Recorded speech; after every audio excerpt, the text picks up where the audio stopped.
Before we get into the treatment rooms, let's go over the main areas you'll be using throughout every shift.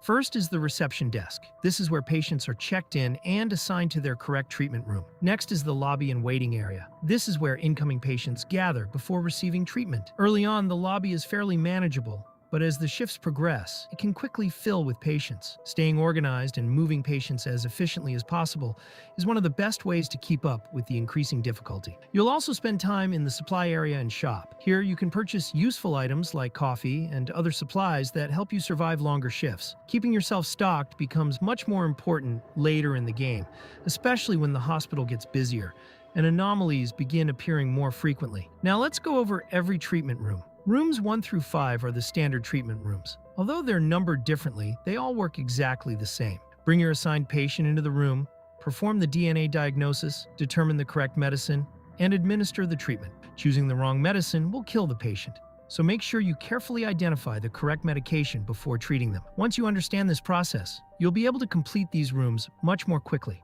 Room 6 is the X-ray room. Instead of the standard medicine process, you'll complete an X-ray minigame to diagnose the patient. During the minigame, you'll need to memorize a sequence of 4 colored buttons and then press those same colors back in the correct order. As the game progresses, you'll need to react quickly and remember the pattern accurately. This room takes a little longer than the standard treatment rooms and can become especially challenging when multiple patients begin arriving at once. Room 7 is the heart monitor room.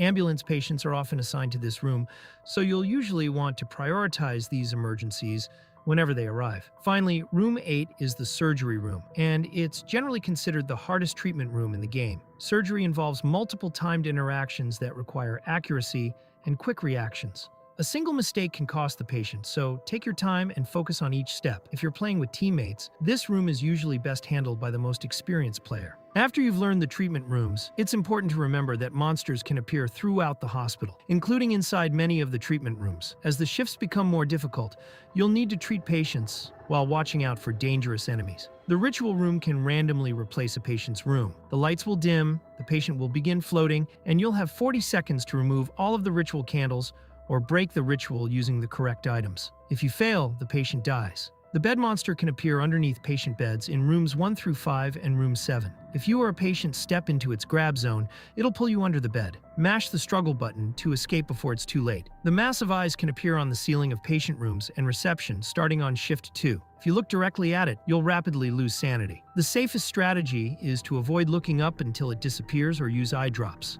The stalker randomly appears around corners and inside rooms. If you look directly at it, it'll disappear and drain some of your sanity. Stay alert whenever you see lights flicker. Hiders blend into walls throughout the hospital, making them difficult to spot. If you get too close while looking at one, it'll jump off the wall and chase you, stealing your held item or damaging your sanity if it catches you.